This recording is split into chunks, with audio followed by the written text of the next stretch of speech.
des jump cuts.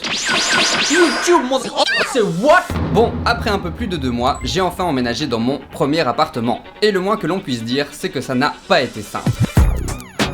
Et c'est la fin de Tikaland 2.5, déjà 2 mois que je suis au Japon. Franchement, ça aurait été hyper vite. Du coup, au revoir monsieur le chandelier.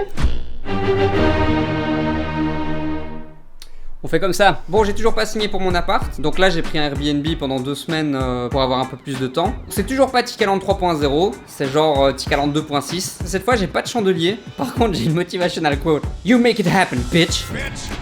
Je suis devant l'immeuble abritant Tikaland 3.0. 4ème et dernier aller-retour, ça déménage en métro à 10 000 km de BX. C'est ça être un acharné. En plus c'est cool, il fait tout beau. Je dis ça alors que j'aime pas le soleil.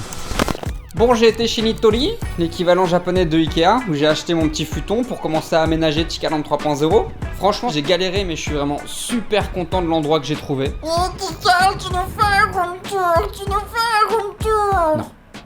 Non, on fera pas de room tour. Le seul truc que je vais vous montrer, c'est ça, le Genkan. Donc c'est le petit espace à l'entrée des appartements et des maisons où on laisse ses chaussures. Parce qu'au Japon, on est des gens propres. Puis c'est aussi là où il y a toutes les petites paires de Jordan. Bon, vous l'aurez compris, ça n'a pas été simple de trouver cet appartement. Mais avec le recul, je me suis rendu compte que cette étape dans mon immigration en dit beaucoup plus sur la société japonaise que ce que l'on ne pense. Si vous vous intéressez au Japon, il est plus que probable que vous ayez déjà entendu parler de la difficulté de trouver un appartement, surtout si vous êtes étranger. Cette difficulté se caractérise par le fait que se loger sur l'archipel est assez particulier et unique au monde.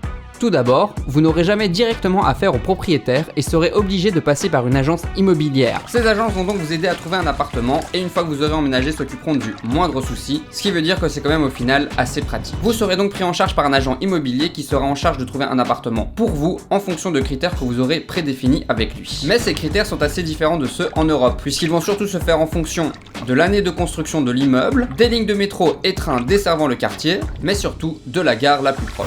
Vous en avez sûrement déjà entendu parler, mais les Japonais travaillent énormément. Les heures supplémentaires sont courantes et il n'est pas rare de terminer sa journée 20 heures passées après des journées de plus de 10 heures de travail. Du coup, il est primordial d'optimiser ses déplacements afin de ne pas passer trop de temps dans les transports en commun, d'où l'importance de la proximité d'une gare desservie par les lignes principales de la ville. Le Japon possède donc l'un des services ferroviaires les plus pratiques et développés au monde. Mais si beaucoup de personnes louent la qualité de ce service, peu s'interrogent sur son origine, alors qu'elle représente pourtant l'un des traits de caractère les plus importants du peuple japonais. En effet, le Japon est un pays où il est difficile de faire bouger et changer les habitudes. Mais pour peu qu'ils trouvent une utilité à une invention de l'étranger, ils auront vite fait de l'adopter, mais surtout de se la réapproprier et de l'adapter, pour ne pas dire tout simplement de la sublimer. Et c'est exactement ce qui est arrivé avec les trains, même s'ils sont arrivés très tardivement au Japon. En effet, le développement du système ferroviaire dans le monde date du début des années 1800. Mais la première ligne de train au Japon, reliant Tokyo à Yokohama, n'a été inaugurée qu'en 1872. Et encore une fois, il est intéressant de se demander pourquoi ? Vous le savez peut-être déjà, mais le Japon s'est volontairement isolé du reste du monde pendant 200 ans à l'époque du Sakoku, allant de 1650 à la moitié du 19e siècle. Cette politique a été officiellement abolie par le commodore américain Matthew Perry en 1853, lorsque celui-ci a forcé les Japonais à ouvrir leurs frontières en les menaçant de les bombarder à l'aide de navires de guerre, les célèbres vaisseaux noirs. Ah, les Américains, ça a toujours été les champions de la diplomatie, toutes périodes confondues. C'est ainsi que débuta l'ère Meiji, caractérisée par la transition d'un Japon féodal à un Japon industriel et moderne, tout du moins selon les critères occidentaux. Et c'est là qu'intervient un autre trait de caractère typiquement japonais, à savoir un certain esprit de compétition vis-à-vis des autres nations. Car très vite, ce nouveau Japon a voulu concurrencer les plus grandes puissances mondiales. Cette volonté a donc permis d'excellentes choses, comme par exemple l'instauration d'un des meilleurs services ferroviaires au monde, mais est également à l'origine d'événements plus que douteux pour ne pas dire abominables, comme par exemple une politique d'expansion coloniale à l'image des puissances américaines, britanniques, belges, françaises, portugaises, hollandaises, espagnoles. Vous voyez où je veux en venir ? Bon, une fois que vous avez trouvé un ou plusieurs appartements qui vous plaisent, vient le moment de visiter. Et là encore, j'ai été très surpris. En effet, le marché de l'immobilier à Tokyo est en évolution constante, ce qui veut dire qu'il faut être très réactif. Il n'est donc pas rare que dès votre première visite dans une agence, vous montiez en voiture avec un agent immobilier afin de faire le tour de la ville pour aller visiter les appartements repérés. Une fois que vous avez visité, si vous souhaitez prendre l'appartement, vous devez alors soumettre votre candidature au propriétaire via l'agence immobilière. Vous aurez alors toute une série de documents à fournir, comme par exemple des fiches de salaire, un garant japonais, etc., etc. Et c'est là que pour ma part, une difficulté supplémentaire majeure s'est présentée puisque je suis étranger. Difficulté partagée donc avec tous les étrangers voulant s'installer au Japon et menant souvent à des conclusions un petit peu hâtives du style Les Japonais sont racistes. Les Japonais sont raciste. Regardez qui est de retour. Ah putain, l'apparition elle était trop stylée. Ça va Léna? Ça va. T'as fait quoi récemment? J'ai travaillé. Non, j'ai déménagé. Ah, vas-y. Bon et là on fait quoi? On se dirige vers l'izakaya. C'est quoi ça? L'izakaya, c'est les restos typiques où tu bois et tu manges en même temps. Mais nous, On est sages. bah non, on a fini 2 grands verres de whisky. Des Haibolu pour faire plaisir à Isan. Qu'est-ce qui se passe? Comme vous voyez, on est dans le izakaya où il y a le plus d'ambiance à Tokyo. Bon Léna, pour une fois j'ai une question sérieuse.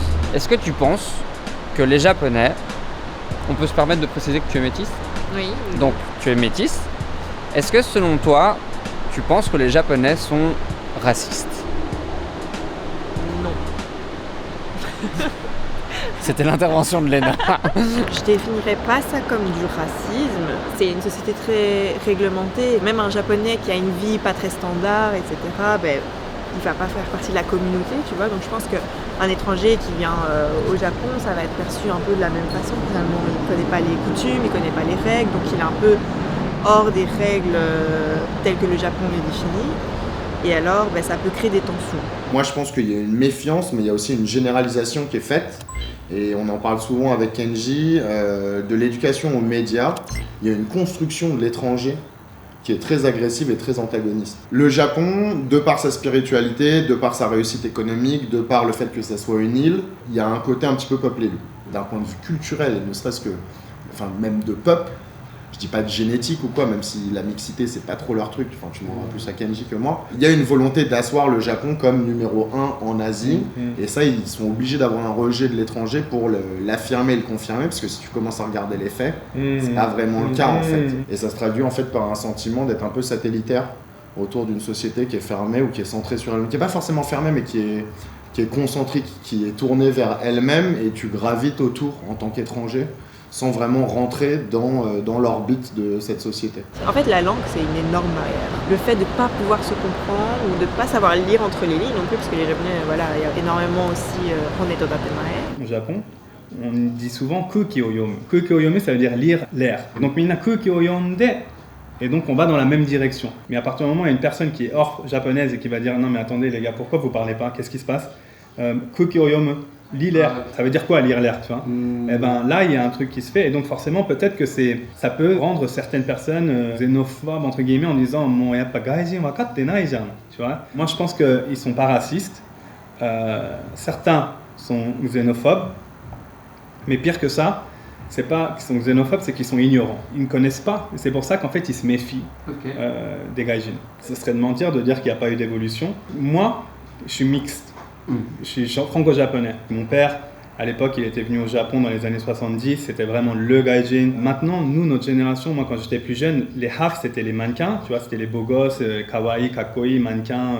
Mais pour moi, en tout cas, c'est quand même une différence, tu vois. Les hafs ne sont pas acceptés comme les Japonais. Parfois, c'est un peu perturbant, genre quand t'as ta petite crise identitaire, genre est-ce que je suis européen, est-ce que je suis japonais, et quand tu viens au Japon, et que toute ta vie en Europe t'as été traité comme un asiatique, puis tu viens au Japon et en fait on te traite tout sauf comme un japonais. Moi on me dit toujours pourquoi tu parles aussi bien japonais, tu vois. Bilingual nanande mo nihonjin ni mienai, tu fais pas, on dirait pas que t'es japonais. Ça, c'est peut-être un compliment pour eux, mais pour certaines personnes, c'est pas un compliment, c'est acceptez-moi comme je suis, tu vois.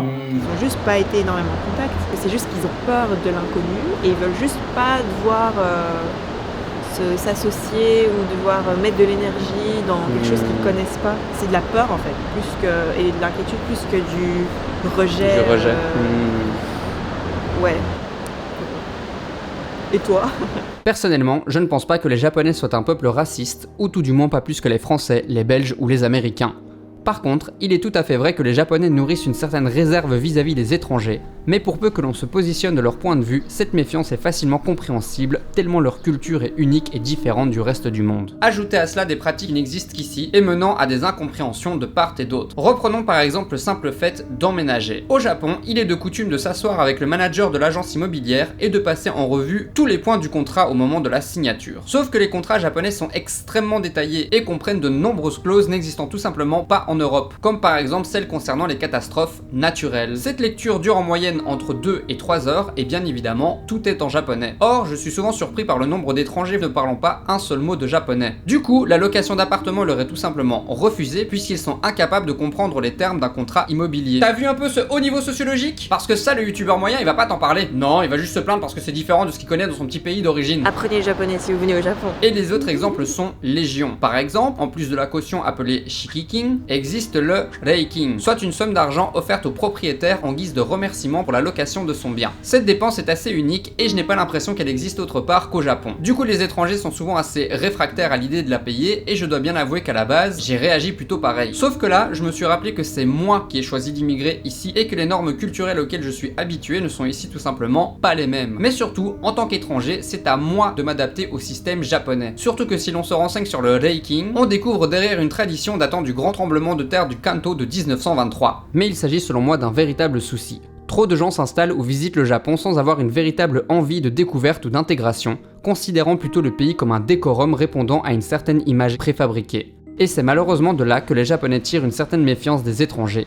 Plus qu'un véritable racisme primaire, il s'agit plutôt d'une forme d'incompréhension face à l'incapacité des étrangers de s'adapter aux normes de l'archipel.